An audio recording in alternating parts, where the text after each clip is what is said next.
fresh. You gotta be fresh. That's not how this song goes, though. Damn. I do like this song, though.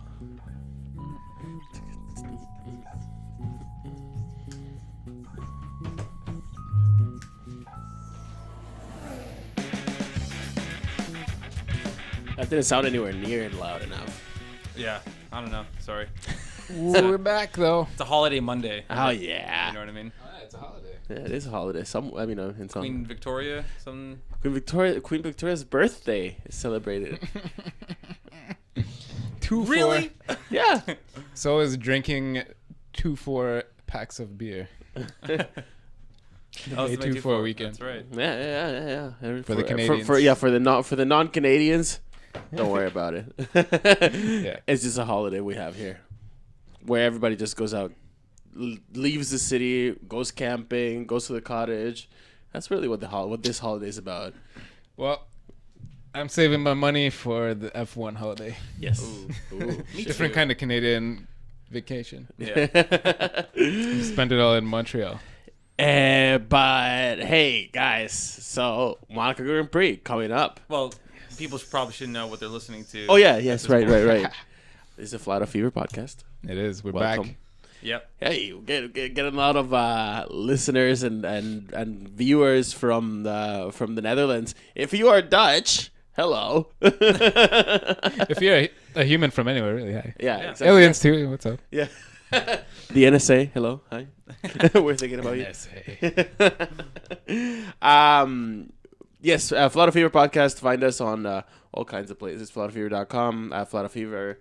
We're on Reddit too sometimes. Twitter, Facebook, Yeah. All all of them. All the internet spots. all of the internets. All the sharing sites.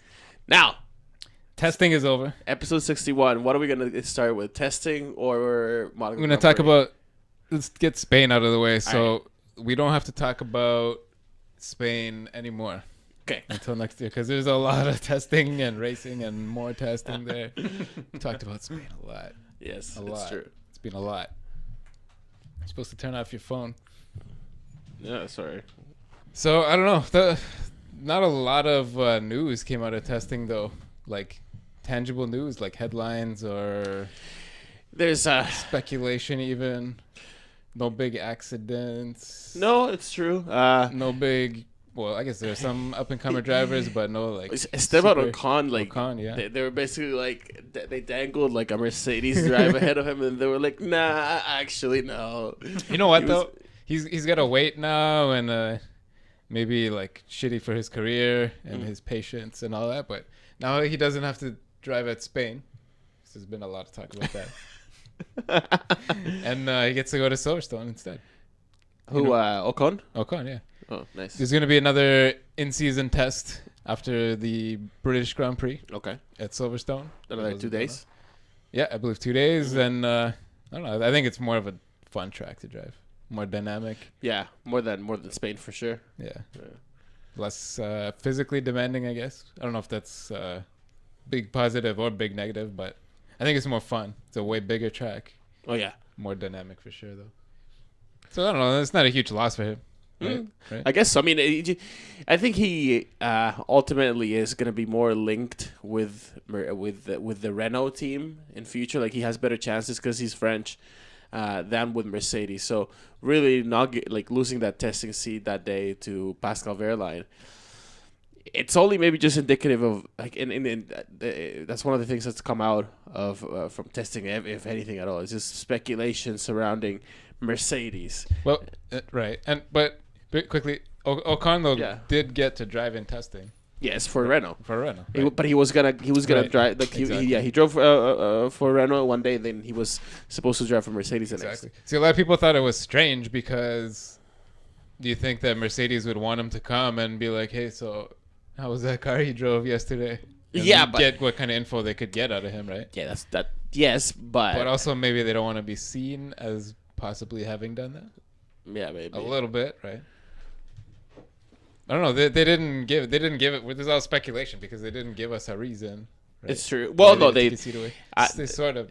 the reason that apparently Pascal Wehrlein got is that Toto Wolff came up to him and was like, hey, sorry, we didn't finish testing everything that we needed to test Right. with Nico Rosberg yesterday, so we need somebody in the car. They want someone with more With- experience yeah. that could convey. Yeah. But another rumor that I heard, though, was that Lewis Hamilton was supposed to. He was asked by the team after the race to stick around in Spain and do some of the testing for the team, and he refused.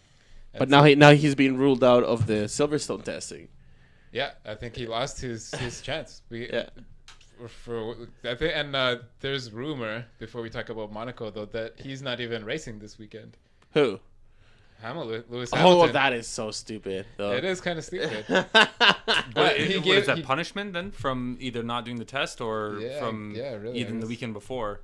Yeah. So he didn't want to do the testing. He didn't want to stick around. He wanted to go to Cannes to the film festival instead.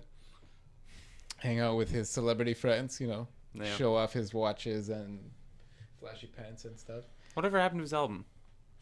Yeah, maybe he's just like not mentioning it anymore. Yeah. Just hoping it just sort of slides into obscurity. People are like, it's not that good, man. Yeah. Sorry. He's like, all right. Yeah. Okay, cool. Lewis, just stop talking about the damn album. Yeah. Drop it. Yeah. But yeah, so I don't know. The rumors surrounding why Verlaine was called, partly because they wanted somebody with more experience, or partly because they really wanted someone with a lot more experience, and he said no. Hamilton was supposed to have stayed, and he left. I don't know. That's the story floating around, and that he possibly might not race this weekend. Yeah, okay. So we all know that to be bullshit. But- Number one, but Not because he gave up his testing seat, because he was doing some party too hardy business at the film festival. Uh-oh. I heard about it. Well, I heard that. Perhaps there were some stolen photos floating around or something like that, and Mercedes found out about them. And Stolen photos? yeah, this is the headline in quotes: stolen photos. Who knows what that could mean, though? If you look at our thumbnail today, the picture I gave you, or if you look at the links page, the Ham stolen pic, there he is. That's possibly one of them, with some chick. There's some other, that girl in front of him there. I guess that's apparently his new girlfriend. Is that Rihanna? I don't think so. I don't think so. Apparently, you can smoke inside in France. Or maybe not. But yeah, I don't know. So there's some sort of commotion with him at his hotel apparently as well on his way home. Yeah, like he beat Around somebody up or 3 in the morning. I don't know. Yeah. I don't know what the rumor is, but apparently he pissed off the team and they're thinking maybe he's not focused. He's not so focused, Uh-oh. and gave Verlaine the seat. Okay, to show I him don't to show him what's want to up. entertain Yeah, this I rumor. don't Like think- it's I think Hamilton's gonna be there in pole position myself. That's my guess. but like is it like is the fact that this speculation moving around like just a sign that things really are like getting to the breaking point at Mercedes, like in between like the Yeah, maybe teammates that might be. to the point that like people are like even giving some like Jesus thought to this speculation because they think like geez maybe the Mercedes top brass is just like running out of ways to disciplining them, like if you Right, have like a guy right. like Lewis and Nico that like they don't care about any consequence Yeah. of what they do, like what's next. Obviously, I don't think any of this like it's even worth like, mentioning again that Lewis isn't racing because they're gonna want to have their strongest man. Yeah. Yeah, of course. But if they got into another accident, like, Then how quickly do you think a change in roster would be? Like, would they I think wait? I think they'd give Rosberg's seat away. Well, actually, never Yeah, mind. I think so. I don't know. And that's why it's so hard because like Rosberg is the championship leader right now by a lot. He is, but Hamilton's worth so much more money Yeah. in draw and potential, in his pay, his sponsorships, everything that he does is Listen, worth I'll believe like more money. I will believe that Rosberg attention. maybe is like looking into other options other than Mercedes for next year though. Yeah, for next year. Next year. Not He's this gonna year. leave this year. Yeah. Especially if he gets the championship, if he wins the championship, Yeah. I think Rosberg would be smart than just take his business elsewhere, so to speak. Right. Like he'd be fixing so many situations, like his own team's dynamic. Then he could go to another team that would take him. Maybe Ferrari. Who knows? Who knows? Like who knows? Yeah. Who else would really be able to take him? Because I'm sure he's expensive too, right? Yeah. Right. Yeah. It would have to be a top team, or a team with top ambitions. Who knows? Yeah, depending on how that goes. We still don't know who Heineken is going to sponsor. Yeah, one of they're apparently rumored to be tied up with one of the teams. Yeah, but we'll get to more Heineken speculation later. But for now, I think that if Nico Rosberg wants to start looking for another team for next year, that's like I believe that 100%. Because even if he wins, he can take his trophy. He's a world champion already, and he can go to a different team and demand maybe if not money, like at least like a greater set of perks than maybe he has of Mercedes right now. And then he'd be like getting away from Lewis really. It's too early in the season for any like serious like who's gonna take whose seat next year, but I think there's probably going to be a lot of movement next year. I hope at the end of the season. I think a bunch of people are going to move around. Yeah. Rio Haryanto's speculating himself now that he's thinking he's not even going to finish this season. He's not getting enough tweets. Guys, tweet. Get a tweet. 13 cents a tweet. Or was it a text? Yeah. Well, not a tweet. Text him, man. Text him some money. The guy's got to keep driving. He's not even good yet. He has... in terms of contracts, I'm not sure how they sort of work in the Formula One world, but are they're obviously done for like season to season or like for a few years at a time, right? Yeah, Didn't Hamilton just sign one with Mercedes like when we started the podcast for 3 years at least? For 3 years at least. Yeah. Some of them are for a few races. Yeah. Oh, really? Like last year, Rossi was sharing his seat. Yeah. He's with what's his name? The Spanish dude. The curly hair. Roberto Mary. Yeah. Mary, yeah. The two of them shared a seat, so they just I don't know. The whichever way their schedule worked, they shared the seat though. Yeah. Yeah, the team can put anybody in the seat they want to, right? As long as they have a super license. Some common contracts in F1, like there's let's say for like a year with an option of 2, like with an option, like they all have like these options that depend on like so many things, like performance or whatever. So if you've like scored so many different points, then like we can't we can't tell you to leave next year, for example, like that kind of shit. Lots of options are included into contracts, especially with like drivers that you don't know like how they're gonna turn out, or guys like nearing their end of their career. Really, I mean, I think that was the whole thing with Jensen. Jensen had an option with his McLaren Honda contract. Anyway, so there's a variety of ways that the contracts work, and because of that, because not every driver's contract ends or coincide with many things, like that's why sometimes it gets ridiculous and like people start pretty much like counting down like, hey, we know you have like your contract only goes till like this date this year, like what are you gonna do, like what are you gonna drive next year, and that kind of stuff, and it's hard to like shuffle them around, because even let's say you wanted Max Verstappen, and this is why Red Bull did what they did. Say you were Mercedes or Ferrari looking for a kid like Max Verstappen, and you know that, like, let's say prior to last week's race, you knew that like that his or actually prior to him getting the Red Bull seat, you knew that you had an idea about his Toro Rosso contract and what kind of clauses it included, and you probably like heard around because of the rumors or whatever that all right, he has an option, but if he doesn't take it, he's free to go to another team. So let's let's start hounding them. And then as soon as Red Bull saw that like Ferrari and Mercedes were moving in and trying to like steal their property, he got bumped up as part of like a contract renegotiation that again assured him a future with Red Bull, but then also effectively took him off the market for the next couple of years. So now if Ferrari were even if they're even wanting to start thinking about Max Verstappen, they can't. Okay. And it's the same with Mercedes. Holy moly. This type of contract, like that type of clause probably was almost like a secret until the very end too, because you can see how that would bump his value. Mm-hmm. I mean, like let it seem like this driver's on the market. Yeah. And be like, suckers. Psych.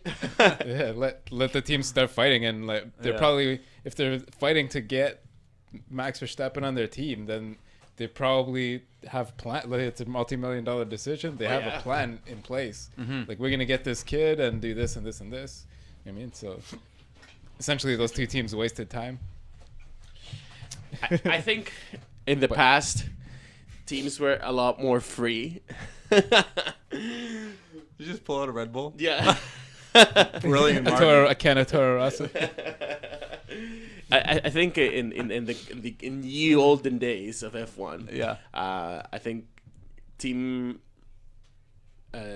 managers and people like in the top brass of each team were maybe a bit more free to make all kinds of irrational decisions when hiring drivers. Like they could go on a hunch, or like they could see talent in somebody that nobody else had spotted, but because salaries were lower, number one, the money was shared more equally, and there wasn't as much pressure from like big multinationals to perform. Now, especially the big teams, they're all accountable to some sort of big multinational. Right. Mercedes, Ferrari, the Fiat Group, even Red Bull has the Red Bull company to account every single dollar they spend. Right. So if they're gonna make a move on any driver, you best believe that there's at least like a 20-page document with like reasons why, projected like ROI. Like it's got to go through an accountant first before it hits anything. Yeah, trust me. Like that's probably a firm of accountants. Yeah. Team. Yeah, at least. Yep. Wow, cool. Especially like the more high profile deals, like what Lewis did. Oh yeah. Yeah, absolutely. Being one of the highest paid athletes in the world. Yeah. Oh really? He is. Like who's like the next, or who's close to him? There's a handful. Yeah, like one or two golfers, soccer players. That British guy. He's the highest. He makes more than that. The guy. He's the highest paid Brit. He's the highest paid Brit. Yeah. Wow. He's the second or third highest paid European, and one of the highest in the world. Yeah. Making somewhere around 50 millions this year. Oh. Yeah. Somewhere. So I forget. I don't know the number. Plus all his hidden money in the Granada and the Panama and his. Was he mentioned sponsorship deals that he aren't wasn't part of his mentioned salary? in the Panama Papers, no. All the bonuses that he gets that aren't part of his salary per se. All kinds of stuff. Interesting. Yeah, Sorry. crazy. I think we started talking about testing, and then somehow ended up here. I don't know. There wasn't. What were takeaways from testing? The Renault. Everybody kept talking about. Well, kept asking the Renault drivers how it felt, and all the Renault drivers were pretty excited. Excited, yeah. Yeah. Apparently, we're going to see that engine at Monaco because on the track. It was scheduled for Canada or something, right? And they definitely noticed some gains during testing, and now they're saying that they're going to bring the engine to Monaco. Now, I was thinking about this, and then I was like, Red Bull's bringing their watch. Yeah. Well, and here's the thing, though. Here's the thing, Danny, because what the release from that was released on the Formula1.com website said is that they're gonna show up with this new engine for some drivers, not all of them, for some drivers, and you got to think that Renault being in the position that they are, they're talking now that this new engine could give them somewhere between like 0.3 and 0.4 of a second. That's big. That's big. And again, this is all about going back to the JTI new combustion system that all the teams are working on, at least as far as we know. Maybe not Honda, except not Honda. Yeah, but whatever. So this new innovation, they're gonna bring it to Monaco, and because they're so far back, right? Like we're talking about how now the team Renault is like super happy if they get in the points, right? Yeah. If they bring... That's what they're expecting to do, though. Yeah. But. If they bring this new, more powerful engine for Monaco, maybe it'll give him a chance to, get more than just the points, right? So I think that, whereas some teams are actually like looking not to introduce the new engine, the new more powerful engine till Canada, because that's the track that's gonna be like really really hard on the engine and like to really extract like top power from the engine. If you have an engine that you know that it's gonna give you like tenths of a second, may as well also like play the counter strategy, not do what the other teams are doing, let them race in Monaco with older engines, show up with a brand new engine that maybe give you a fighting chance to some points. Like it might be like it's one of those things that's like it's a bit. If they do that, it's gonna end up like. It's gonna disrupt the pattern that they've been having, obviously, so that they're gonna maybe end up in like the midfield or something, or like fighting for some good points, right? But only for Monaco. As soon as they go back to Canada, like when everybody shows up with their big engine updates, they're gonna go right back. But those few points are gonna count if they have a chance to get those points now. And if they wait till Montreal, they know that it's going to be tougher to get those serious points. Right. Then why not? Why not speed it up? Let's get the engines there. Yeah. Speeding up development and like factory production, and actually like getting the engines in the car though could have the negative effect that if everybody was aiming at Montreal, once you start cutting those deadlines short, you start to cut some corners. Perhaps. Yeah. So we could see a couple of new Renaults blowing up. Is basically where I'm heading. But that's the risk that you take. Yeah. So the Ferrari rumor now is that they will be at Canada with new engines. Yes. Mercedes as well be at Canada with points spent on new engines, tokens spent. Fantastic! It's gonna be great to see. Yeah, Mercedes. So and by new engines, do you mean just like they've spent some of their tokens on parts of the engine? Right, I'm part of. Not like a whole entirely new engine. No, obviously. that would cost too much. Yeah, no, that was my sort of thinking behind it. Yeah, and Honda new spec of engine, I suppose we should say. Okay. Renault, I believe this is their D spec engine. They're calling it their first full D spec. B spec, D spec. No, D. Their fourth full spec engine upgrade, I guess. And Honda, I guess just because all this engine news is floating around, they put out a statement. Hey, we're here too, guys! By the way, we're here. They said they have not spent any tokens yet. They won't be at Canada with a new engine. But that they've pulled about 0.3 seconds out based only on software so far since Australia. So 0.3 seconds since Australia. And the quote that was interesting, because you said about the HCCI, the turbulent jet ignition, etc., whatever the teams want to call it. Honda's quote was, to improve the maximum power, we may need some upgrades, some new parts, or some new combustion. From a control settings point of view, I think we're achieving maximum already. So they figured from their last race, they maximized their software, and now it's hardware from time. Testing too, I guess, maybe. They said from the last race they were achieving max power, but they're not going to be spending any tokens before Canada, anyways. Ron Dennis said that they're going to be the team that's the champions. They're going to be the team that's going to really get in there and really start rattling Mercedes' cage. That's what they're doing. Still holding on to hope. Hey, yeah, we're coming. We're here. Remember us from the back? We look like bumblebees. Yeah, so I don't know. We'll see. I can't wait to see all these engine upgrades. Should be cool. It's gonna be amazing. It's gonna be cool to hear. Like I still have the noise from last year's engine. Like still, like I can still like recall it in my head. Like I should be able to tell a difference. Yeah. Definitely. So of course, like the Mac Honda last year. The Hondas for sure. Jesus. That crazy rumble. It's amazing. But Red Bull especially is gonna be interesting because they're like got that low speed corner grip. For Monaco, yes. For Monaco. So another big rumor for Monaco, which is evolved actually not so much a rumor, is that the FIA wants, and I believe they have and are going to implement, real-time tire pressure monitoring for the race. Jesus. Why is it not doing that already, right? The teams do. The teams do monitor the tire pressure in real time. But as we saw from last year, remember there was that sort of little mini scandal where the FIA has guys that will go out with a manual thing and just check tire pressures on the grid. So before the race starts, they just pick 2 or 3 cars and just check a couple of tires and see the pressure. But through the data bus, the FIA's data system that they set up at every track, the teams have to send real-time tire data through that system, unadulterated, straight to the FIA for the whole weekend. And Pirelli. And I guess Pirelli as well, because Pirelli have been the ones that have been criticized, I guess, through all this, because they've increased the tire pressures beyond the minimums or whatever, beyond what the teams want to use. Right?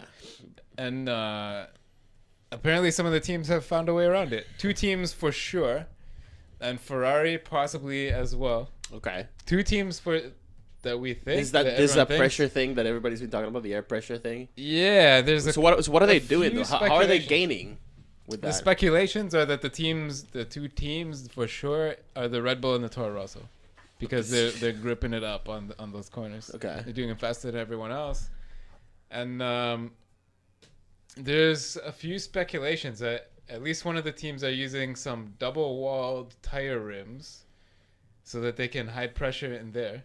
The gain that's being seen is 2 to 2.5 psi, something like that. So not huge, but something like 15%, maybe something like that, and around 10 to 15%. Remind me what exactly more psi within a tire lets you have. Super psi gives you more grip because the tire sits softer, flatter on the road. Okay. So imagine like a bike tire, like super hard inflated. Yeah, you want that to go fast, like on the road. Like hard to be like zzz and just slide along. But if you're gonna take the same bike and climb up some rocks with it, you want to now do some super grip. Okay, we gotta understand you that let some air out, and the tire will sit flatter, and you just get more grip because more of the tire's surface is on the ground. Okay. This affects though, Mike, and then maybe this is why. Just want to put in context, like why some of the teams were like vocal to Pirelli, like about this, like even Romain Grosjean. You know, the star of the first 2 races for finishing so high up with the Haas. Yeah, he was saying like, "Hey, they raised these temperatures on us, or these pressures on us, and now we can't get a hold of the tires, this and that." It's because Grosjean was this car is undrivable. Yeah, it goes hand in hand with more than you would think. It's not just a let's break the tire down a little bit. And it's an immediate gain. Mm-hmm. No, if you're planning to run the tires with like that much of a lower pressure, then you also make adjustments to your suspension. You also make adjustments to things like camber of the tire, like how the tires are like that.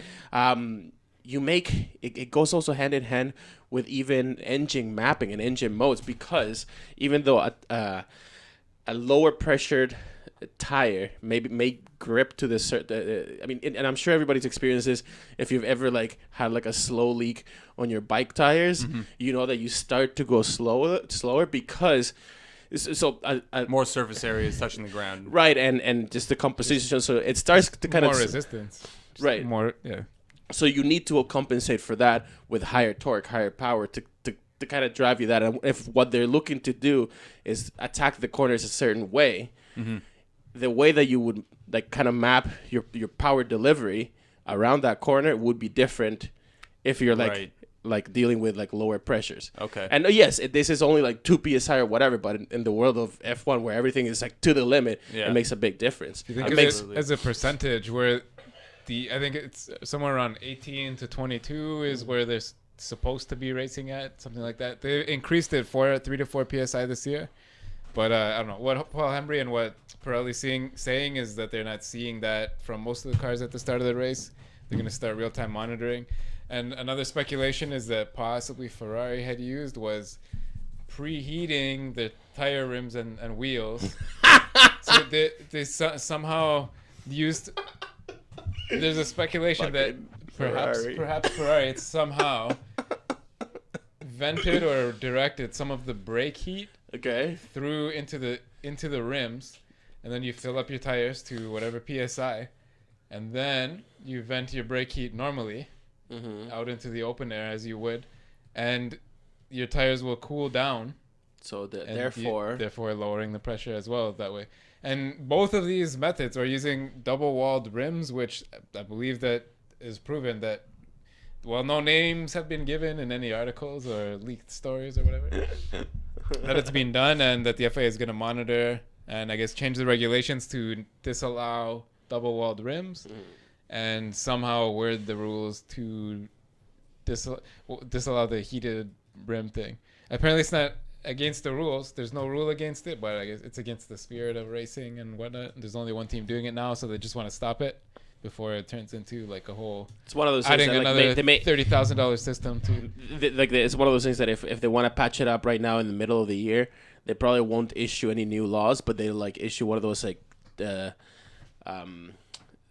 those things that Charlie Whiting like puts out, like a technical directive. Yeah, Exactly. Yeah. So yeah, that's really interesting. Some So, tricks. but what? But do you know about what the Red Bull was doing? Like, so I think it was speculated that they were the ones with the double-walled rims, but not really sure how it worked. But some sort of system that they could keep the pressure between the rims and then somehow pump it back into the tires afterwards. Oh my god. Yeah, I don't know how That they would be so ridiculous. facilitated moving the pressure from one chamber to the other. I don't know. I couldn't find any info on that, but it's coming to an end anyway. So whatever. If it was Red Bull and Toro Rosso, that advantage is gone anyway. Yeah. And I guess the heated tire and rim thing that allegedly Ferrari was doing will also be stopped this weekend. And I think there's going to be some sort of technical meeting this week, because it's also been announced that the decision on head protection will be made before this race for next year. Will be made, I believe, Monaco. During the press conference. I think it's going to be probably Thursday during the press conference. With the team representatives or whatever, yes. Yeah. Yeah, I guess that's, I don't know, yeah. The FIA it's going to happen, I believe. Yeah. But they still haven't, there's no, like, even rumor speculation if it's going to be, like, the Mercedes halo, the Red Bull halo, or the Red Bull canopy, the Ferrari halo. Yeah. And there's still some sort of news that Ferrari's coming with a hinged version of their halo this weekend to test out during the free practice. Right. They got a second version because the first one was fixed, so you could pop it off in the event your car flips over. But it does look like we're gonna have some sort of head protection next year. I'm gonna say right now it's probably gonna be a halo. Probably Mercedes's halo, because it just looked a little more slick. But they haven't actually produced. I don't think they've shown it in public, but I think it's been shown. I don't think they've used it on track. Were you guys? But it's not going to be that screen because of the rain and all that bullshit. You guys were talking about last week, and I thought it was a really cool idea. It's like this is sort of the area that you have to make. Like on top of the car, the cockpit, right on top. It's like this is the area you have to play with to protect your driver, in terms of like having a windshield or like some sort of head protection. Now, do you think it's actually going to go that way, or is it going to be like, no, it's got to be like of this formation. It has to be very specific. Well, that's what I'm saying. The FIA decision is coming, I believe, Thursday. Oh shit! Okay. The official decision for next year of whatever they say, they're gonna like basically like make a spec for it and a standard that everybody has to follow, and they're all gonna look the same, and it's gonna be horrible. There's also been, I guess, leaked or whatever that they're not thinking of steel anymore. They want to use titanium because the steel would have been something like another 30 kilos. Too heavy, much too heavy, way too heavy for F1. Titanium tube instead. That's all we know. But I guess we're gonna find out this week. But it looks like it is gonna happen, and it's not gonna be an option for the drivers that wanted it to be an option.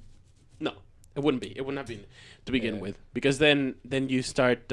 If you give the drivers an option, then no drivers will take it. Yeah. Well, yes. No drivers will take it, because if the moment that one driver says they're not going to take it, then he's already making his car faster, because there's not. Maybe there's an advantage to the halo. Maybe you can use it for some advantage. They're going to use it for some sort of advantage. Yes, fine. Anything possible. Yeah, they'll find a way. Fill it up with candy or whatever. Use it for whatever. There's gonna be some kind of advantage. Yeah. If it's whatever, it's gonna happen. But we're gonna find out this week. Well, that's good. Yeah, cool. This weekend's race, I'm looking forward to it. Yeah. Final Wait, thing. do we have anything else to say about testing? Yeah. Testing, no. I don't know. Yeah, sort of going back and forth between both. Yeah. Possible rain on Sunday. Yeah, what's the weather looking like, Mike? Let's pop it up, guys. Yeah. Let me just find it here. Yeah, it looks interesting. Could be cool to see some rain since it's always Monaco Grand Prix. If you are new to F1, this is Sunday rain. This is one of the things. What's the difference between Sunday's rain and Monday's rain? Well, this is Monday like is solid dotted. rain with small clouds, and Sunday has big clouds with spotty rain. Okay, check that out. Yeah, click on Sunday and see what's up. Sunday, 69% chance of humidity. Oh, it doesn't go. Yeah, so it's not gonna go. It's not gonna go over 50%. But the race The local highest time chances is around here. around the race time, yeah. Yeah, actually, yeah. Huh. But we'll see. It's still quite a ways away. But even if like it gets rained on like a few hours beforehand, Yeah, if it starts that's wet, totally going to affect it. yeah, absolutely, Yeah. absolutely. And I feel like with Monaco, you'd want it to be like a nice dry race. Oh, not, yes. not to say Well. that it wouldn't be exciting otherwise, but like it's one of these like windy, quick turning ones, and if everyone's got to kind of go Yes. half this pace, Going in and out of the tunnel. Right, but then there's like some of the most monumental, like career-making moments have happened at like tracks in wet conditions, and It's always the out of most that- exciting races. Yeah, for and sure. out of that group, Monaco in wet conditions, just then you get to see like who's got the Who's biggest got what? balls of them all. Like, Yeah. seriously, the whole reason why, like at the very early at the very beginning, like of his career, when Senna was put into like an F1 car, he basically bought his way to an F1 car. He was, let's remember, kids, Senna was a pay driver. He bought his way into like a shitty like back marker team, and Monaco that year, he almost won the race if it hadn't been black flagged.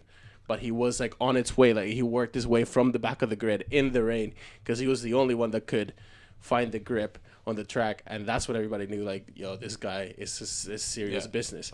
So really, I mean, I've seen it a million times too, and anyone who hasn't seen that, there's a clip, an onboard clip from 1990 of Senna just fucking plowing his way through Monaco, passing everybody. Check it out. Find it online. Watch it over and over again. over and over We again. can't show you because Fucking Bernie. FOM will take down their video, but But okay, let's just one thing. I mean, before we started like talking about how cool Monaco is and all that, now that we're talking about the weather and how it might rain, so we're looking at here, and actually like this. So this has stayed like pretty much normal. I remember somebody posted on Reddit a few days ago what the weather forecast was looking like for Monaco, and it was still like even back then it was showing rain for Sunday. This is still showing rain for Sunday. So I don't know. Hopefully it stays like that. I want to see a wet Monaco. for sure. For many reasons, but okay, let's think of the last time that rained in Monaco. Do you remember what that was? That was Monaco, the 2008 Monaco Grand Prix. 08. Yeah, 08 was the last time. So we haven't seen a wet Monaco Grand Prix in like eight years now. Yeah. Wow. So it's been in like I've actually been looking forward to that in watching the Monaco Grand Prix every year. I've been like, yeah, like hopefully it'll rain, but no, it doesn't. For the past 8 years, clearly. But when it did rain 8 years ago, it produced a surprise victory of Lewis Hamilton actually taking that race. Wow. From the second row. Kimi Räikkönen and Felipe Massa, back then teammates of Ferrari, had landed first and second, and then Lewis threw a bunch of the stuff that happened while the track was drying out. The Grand Prix started wet, and then it dried out. So those changing conditions produce all kinds of strategy possibilities. Starting in the wet is amazing to see because you see like the drivers really driving the hell out of the cars. Right. The ones that can find the grip, they will. Then you see like a great performance. So if it's wet, like actually, you know what? Let me show you this. Go to Wikipedia right now. Yeah. And let's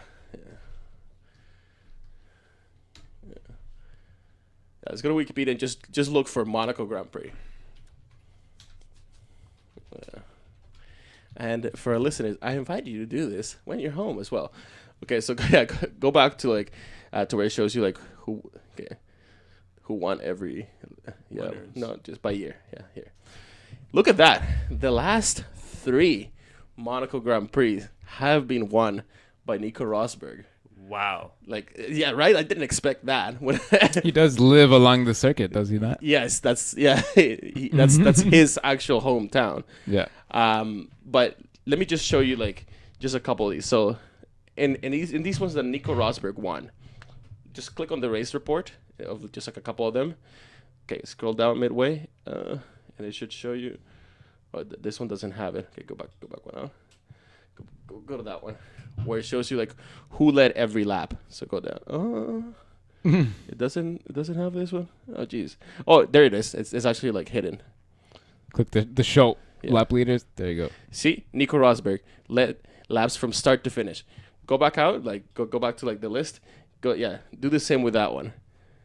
Nico Rosberg from start to finish, right? And click that one. Just one like this one, the Vettel one in 2011. What did he do? Mostly start to finish with a little bit of action in between. Whereas, but he still like started from pole and finished, except in 2008 when Lewis won. Oops. Oh, yeah. So what you're trying to prove is this is the least passingest track. Yeah.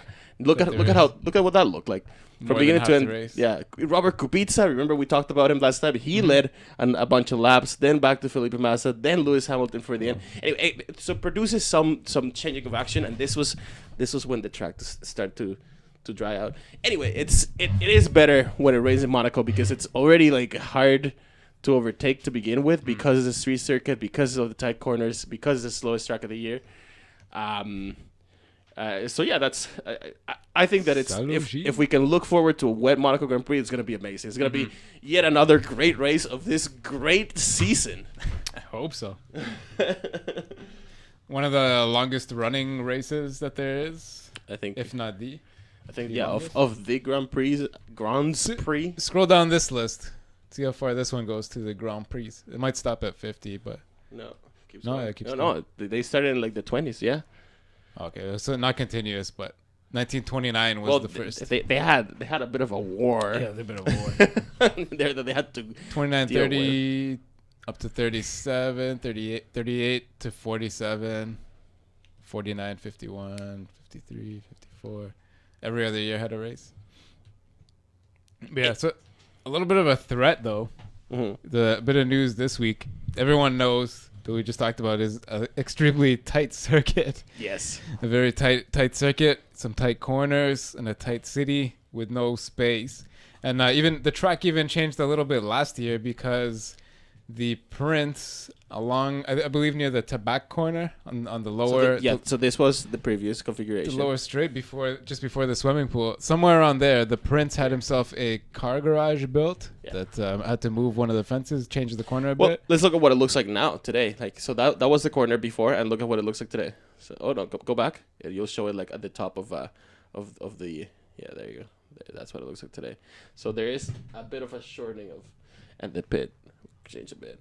Yeah, so the piscine, the pit, the pool area, the chicane outside of the coming out of the tunnel has been moved back, and the Nouvelle Chicane. Yeah, the new one. But so what's happening now is this man named Michel Boeri, who is the president of the Automobile Club of Monaco. He was talking to the local newspaper, and apparently there's a big real estate development being planned by the local government that's going to build some restaurants, some museums, some shops, all down by the port. They call it like the new port area or something like right. that. And it may affect the race somehow. So we'll see. That's all the news there really is, but it seems like there's a serious sort of development. And anyway, the land where they want to develop this is where they have the TV village, whatever they call it in F1. And we kind of talked about this. They bring in like 8 or 10 18-wheelers full of TV equipment to broadcast these races. Takes up a lot of space. I don't know. So this project, I think this guy Boeri, like a lot of people think that he's scaremongering, that he Yeah, that's what it seems like a bit. yeah, but he's pushing for something. What he says he wants to build is that yes, like that they want to rehabilitate the port. The port area. Now, the La Nouvelle Port or something they want to call it. Because here's what happens: if you see like the old style, like from the 60s and 50s pictures of Monaco when it was like beautiful and like really like real glamour, like real exclusive, whatever, and you look at pictures of the same like skyline or harbor now. Like everything is being basically covered. All the like beautiful buildings, like you can't see them from the Met anymore. Like everything is being remodeled, and they sort of like in this grand remodeling that has happened over the years. Of course, they've kind of forgotten about the old port, the actual like port that used to be like the commercial port, but now nobody is like getting like stuff. Yeah, nothing comes by a boat Yeah. anymore. So they want to redevelop that area, like bring a bit more of an attention to there. They're saying that like it's the project, like with this museum or whatever. It's it's all a disguise. Like what Joe Sayward was reporting on his blog is that what they really want to do is they want to basically like have like a whole like linear of buildings like side by side, like these museums and whatever, and on top build, of course, offices and condos. That's that's what everybody wants. The Caroli Group and a bunch of like parking space, obviously, and some storefronts. They just want to add to the storefronts. But here's how they're planning. For example, like that museum. Part of the proposal is that this company apparently will take care of it and like will sort of like help manage it for a number of years. But then after that, then what? Yeah. Then what do you think is gonna happen? Yeah.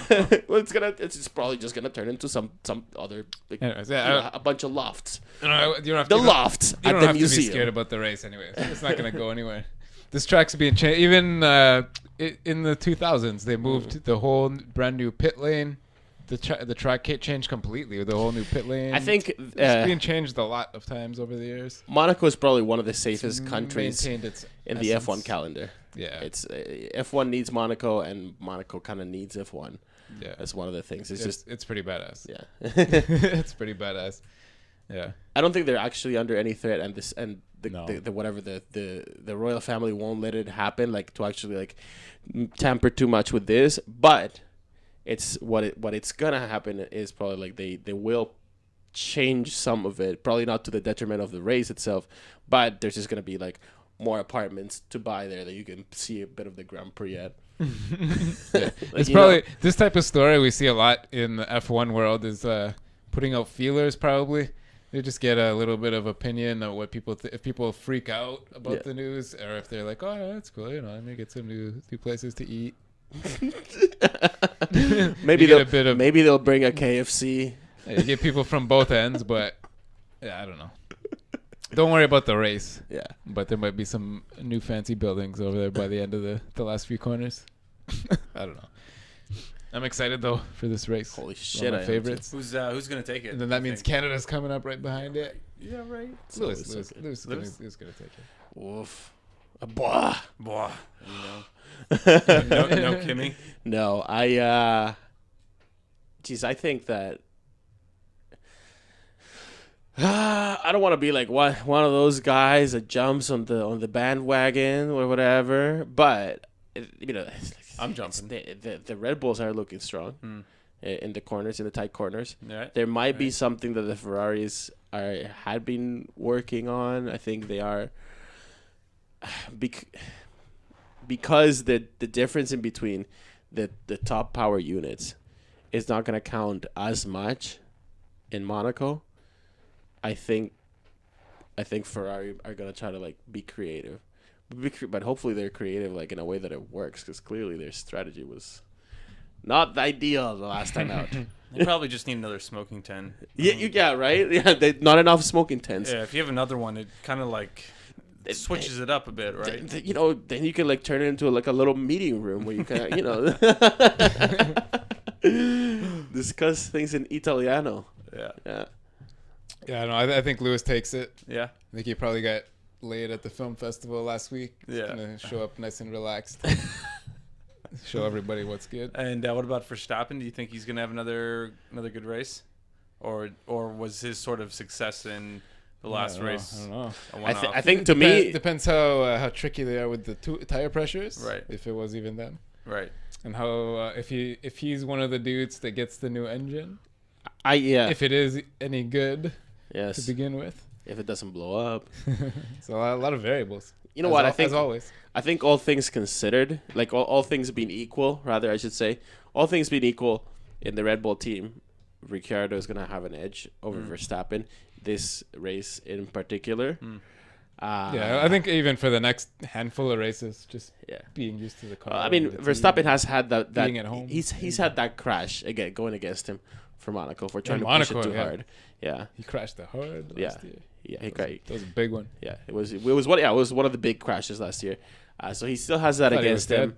I think Set up. maybe because Ricciardo has had more of an experience around this track. But then again, he's the wild card, isn't he? Like really, we don't know how Max Verstappen is gonna perform. Mm-hmm. Yeah. Well, I remember actually, funny enough, last year's podcast about Yeah. Monaco. Okay, yeah. And you were saying that like this track favors the experienced, not necessarily the ones who are the fastest. Right. But really, and if I'm not mistaken, you were like Alonso's going to do very well on this track. I'm Yeah. not sure how he did He last did, year, no, but like He's driving that you were back you were I remember you were convinced that he was just like going to rip it up, and I think he just because this was like the year of like the Honda just like taking a big old dump on the Yeah. street. But yeah, that was something I remembered. So I'm thinking that like it's probably going to be one of the veterans. I think Obviously, like Hamilton, Rosberg is up there. I mean, Rosberg's won the last 3 years, for Christ's sake. Yeah. Lewis is gonna want to rectify that for sure. Yeah. He's He's out for blood.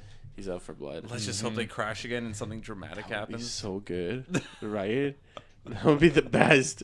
The best they could do is give us another Grand Prix sans Mercedes. You know? Yeah. It was seriously, last race was so fucking exciting. Yeah. Just because we didn't know who was going to win. We just didn't. We had no clue. Yeah. Right? Because before it was just like, oh, is it Lewis? No. Is it? Oh, no, it's Rosberg. It's Rosberg. Yeah, but yeah, exactly. Yeah, it was a 50-50 toss up. Yeah, it could have been either of them. A wet Monaco though, even if nothing happens in terms of the Mercedes breaking down or taking each other out, I think it could give a wily old fox of a driver or a very experienced youngin, Right. or somebody with the impetus enough to like try and find that grip out there. I think we could be rewarded with a very good. Another good entertaining race. Yeah. For sure. Yeah. Exciting. I can't wait. Well, okay, so how do you think qualifying is gonna go though? Like not let alone okay, fine, winning the race it's gonna be a different situation, but qualifying. Quick question: is the winner usually from pole? Yes. Yeah. Yeah. Okay. It's usually a procession, as they call it. Okay. Yeah. In the dry. Yeah, in the dry. In the dry. it is. In the dry it is. Mm. Remember? I don't know. I think Mercedes is up front. Yeah. I don't know. I think Red Bulls are going to be up there. Williams continue what they've been doing. I think they'll have no problem doing that. Ferrari, I don't know, bit of a wild card for this type of track. We don't know. They're sort of being like up and down this year. Don't really know what's. How are they in what's the really- the really happening. points? Ferrari? Like second or third, they must be. Yeah, right? they're still second, but with Red Bull creeping up. Right, yeah. right there. Yeah. I believe isn't Ricciardo ahead of Vettel now for the year? I don't know. Look In it up. points? Check it out. I think so. Yeah. I think he might be. Yeah. F1 2016. So I don't know. Yeah, Another thing that happens like behind the scenes in Monaco, as Danny has kind of pointed towards, is there's a lot of meetings. There's a lot of big shots that have a lot to say in F1, but like big stakeholders from anywhere from like the big promoters, like there's gonna be some Rolex people there. There's gonna be some Yeah. Aston Martin is probably gonna make an appearance. That they are like they're gonna want to like. Apparently, like one of the things that Aston Martin is, and this ties up to the whole Heineken deal, and I guess we'll go up to this, is that Heineken is apparently working on doing something with the Bond movies, and the Bond movies are very closely related to the Aston Martin brand, and if they're also like working on like a side angle with F1, maybe they're gonna be the name that is gonna bring or help bring Aston Martin back to F1, which it's. We'll get back to this Heineken thing because I got a few different things to do with it. But yes, there's going to be a lot of political stuff going on. The meetings are going to be endless for some people, but that's why they can say fully that by Thursday Monaco they are going to know for sure, or like what the head protection is going to look like. Right. But there's going to be more in the works. They're going to start like. So the 2017 rules are gonna get rubber stamped because there's gonna be like another like one of those like big commission meetings with all the big hitches.